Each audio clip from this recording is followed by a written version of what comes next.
So in today's video, I'm going to be doing a kind of unboxing and a first look and first use of these products that I've got here. So this is the new range of pressure washer accessories from the Rag company. They did actually very kindly send this out for me to test out and to get my honest thoughts on. So this is absolutely not a sponsored video. And I'm going to be sharing my kind of initial reaction to it and initial sort of first impressions really. So I will kick things off, I think, with the spray gun. I'll start with that first. That probably makes the most sense. So just pop all my boxes over here. Hopefully you can still see. Yep, just checking on that second camera. So I'll unbox this one first. So this is a short trigger, quick release short trigger. So I'm a big fan of short triggers. I don't like most of the pressure washer guns that actually come with most pressure washers, particularly kind of the domestic ones in the UK. So let's have a look at this one to start with. So first off, it does actually look really, really nice. Nice grey colour, I've not really kind of seen that much. So I'll bring it over to the other camera here so you can see it. So we have the adapter here, which is a swivel one. So this is a 3/8 adapter, pretty standard. If you do have like a Karcher or a Nilfisk or something like that, obviously this isn't suitable. You can get adapters though for your basically Karcher or your Nilfisk hose that will go into a quick release kind of fitting. So I'll pop a link to that in the description. You can still use a quick release if you have one of those. And then over here we obviously have the inlet for the gun. So this is a push fit, so you don't have to pull that collar back and pop your nozzle in. You can just sort of pop it in on the end. When I get out the nozzle, I will show you how that works. This is obviously all plastic round here, and then we have some rubberized sections which do feel quite comfy. There is a trigger lock here, so you don't accidentally pull it. And then also, before I move on, it does have a slightly different type of lock too. So one to actually keep your trigger pulled. So this is hopefully going to reduce hand fatigue. So in order to activate that, you basically just press this button here. So if I do that, that has locked it into place now. And then to unlock it, I can just press it and it'll just ping off. So that is pretty cool. I'm interested to try that. I do think there are potentially some people that are going to be worried about that and having sort of a lack of control basically. But you can remove this if you want to. You just have to basically take off this part. The Rag company do have a video on their website showing how to do that. So if you are worried about it, accidentally kind of using it and locking it, and being out of control, then obviously you can take that out if it bothers you. Other things that we've got in here, we have a grommet here because, yeah, I've not actually mentioned yet, but there is a nozzle holder here. So you can pop your nozzle on the side whilst you're using your foam cannon. And that is a wear part, so it's got the grommets in there because they might need replacing. PTFE tape, as you can see, it has some PTFE tape here and also here. So yeah, if you ever need to kind of change the adapters, then you would need that. And then it's got a couple of extra things. So first off, it's got this one, so this would go into your hose. So I'm going to test it out on my hose. I've got an M22 by 14 hose, so I'm going to see how that adapts to it. This isn't a push fit, it's just your regular kind of pull back the collar one. And then I think this is probably an adapter if you are using, rather than an M22 14, using an M22 15. So I'll look at that too, as some pressure washers do have that fitting instead. So that's kind of everything to start with. I'll just pop it all back in before I move on to the other products. Right, let's pop this over here. Right, I'll probably do the nozzle next, that makes sense. So here we have one pressure washer nozzle. It's kind of hard to get into. Let me figure that out. There we go. There we go. Made that look so much harder than it needed to. But this is a rubberized guard on the nozzle. So I'm quite used to seeing these now, but this one is actually more flexible. So the one that I'm using currently is actually quite hard. So this, I imagine, would absorb impact a little bit better if I kind of squash it down. Obviously, you don't want this firing at your paintwork. And you should always check your nozzle seated before actually spraying the pressure washer gun. But probably not going to dent or scratch the paintwork, or you're at least less likely to with this kind of nozzle compared to the little plastic ones that most pressure washers come with. So there are a few different choices here in terms of orifice size. I've gone for a 4.0 orifice, which is for my Kranzle K10. They also have a 5.0 and a 3.0. So I'll pop a link to a little chart in the description where you can kind of figure out which one your pressure washer actually needs based on the max flow rate and max pressure.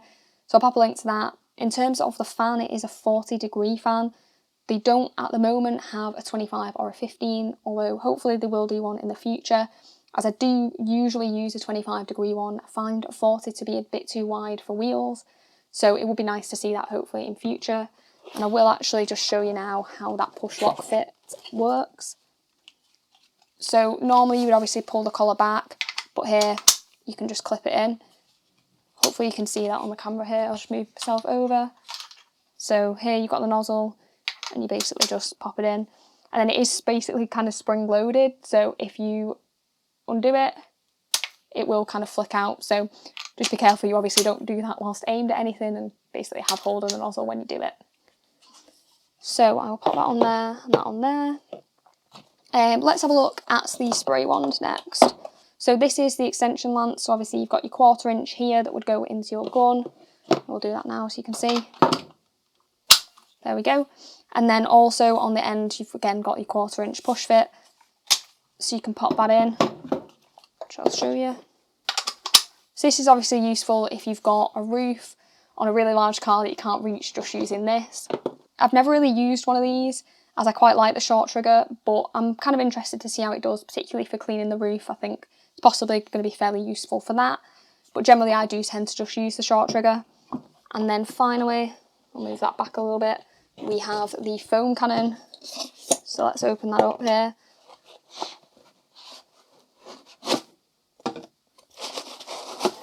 So a few bits in here to start with. There is something in here, I'll get that out. Oh, there we go, there is the pickup tube. Got a spare gasket, a couple of spare O-rings and the spare orifice as well. As far as I'm aware, this comes with a 1.1 and a 1.25, so I'll check which one's in there, as I do like to use a 1.25. Don't think there's anything else in there to get out, so I'll pop this box over here. Okay, so things to do on this. So I will pop my pickup tube on there to start with. There we go, that's on pretty nice and tight. There is a gasket in here, I assume to keep it leak proof. Obviously you've got a spare one in there as well, and a couple of spare O-rings. There's a couple of places they could probably go pop, so it's always good to have a spare in there. And then we also have, so it's got the 1.1 as the spare, so I'm just going to keep that aside for now because I'm going to use the 1.25. In terms of the bottle, it does have, very similar to the MTM, where it's got these little tabs on the side. Sorry, my light has just gone off up above, and that is basically quite hard to do. So I'll show you kind of up close here. I'm not a huge fan of these tabs. I think they kind of look a little bit messy. And once you've sort of, particularly if it's similar to the MTM, where you have sort of seated this several times, it does become fairly easy to do, but when you initially get it out of the box, it is a bit of a pain. So I do wish it had a slightly different system for that, something where it just felt a little bit easier. So yeah, you can sort of see, if I work it, we can probably get it to do it a bit easier. It's on there nice and tight, I'll give it that. But yeah, I'm not a huge fan of that kind of system. In terms of the bottle, you do have some nice measurements on the side in ounces and millilitres, which is good to see. Bit of branding there. Otherwise, I like the bottle. I think it feels solid. Feels like it's made of good material, so hopefully it will survive a drop. And then in terms of the head unit, it does have some nice features on here as well. So we have obviously the adjustable fan, and all of this, you can probably hear, is clicky, which I absolutely love. I think that's really, really nice. You can do that. And then obviously on the tops, we're just the foam output. Again, really nice and clicky. So they're really nice to see. I'm overall happy with the build quality, apart from just those little tabs on the bottle. Otherwise, it feels really, really nice. So over here, I've obviously got my Kranzle hose. I've got mine on a hose reel, but we've got the adapter here. So this is normally an M22, so it would thread in. So let's see how that works. Yeah, that seems to go in well. I imagine, and it's worth checking the website, but I imagine that basically this is to adapt a M22 15 to a 14. So yeah, I will pop a link in the description to the web listing, so you can obviously check that for yourself. And then we've got the quick release on here, so just let me grab the gun. So now obviously we have the quick release fitting on the hose. Here's the gun, so just pull back the collar, pop it on, so you don't have to kind of thread it in every time you use it. So it's nice to have that quick release. It does make setting up just a little bit faster. So yeah, works well for me. So before I jump into washing the car with these accessories, I did just want to quickly show you that the swivel on this is nice and loose and smooth. I've used some in the past which were a little bit stiffer and a little bit crunchier. This felt really nice, so no complaints at all from that stainless steel swivel. First up, I will use the foam cannon. So here I am just using Geon foam at a 1:9 dilution. The foam output was great, as to be expected. And I had no complaints from using the foam cannon, besides obviously those little tabs that I mentioned previously on the bottle head. But once I had sort of taken off the head unit a few times and put it back on, that had loosened up, so at the end of the wash it wasn't something that was bothering me.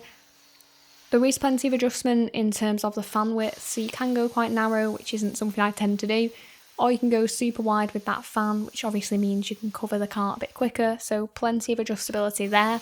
There also is quite a lot of adjustability in terms of the draw rate, as I'm trying to show here. Again, I tend to have this on max though, so I'm pulling up as much as I can from that bottle and getting kind of the maximum output of foam. You do get 360-degree adjustability in terms of the nozzle orientation, so you can go between vertical and horizontal. I again though just tend to stick it in that vertical setting and don't really adjust it from there. Here I am just using that 40-degree nozzle. I think it's a touch wide for use on wheels, it still absolutely works fine, but I do prefer a 25 degrees, so I'm looking forward to them releasing that hopefully in the near future. Something that I've not mentioned so far is that all the internals and the fittings of these products are stainless steel. This has been where the industry's kind of been heading over the past few years. There's nothing really wrong with brass fittings except for the fact that they can kind of tarnish over time and look a little bit ugly. Stainless steel has a benefit of just looking nice for many years. It also does have that little nozzle holder, as I mentioned, on the side. It does fit in nice and securely, so as I waved it around it didn't go flying anywhere, but it wasn't a nightmare to put the nozzle in or take it out either.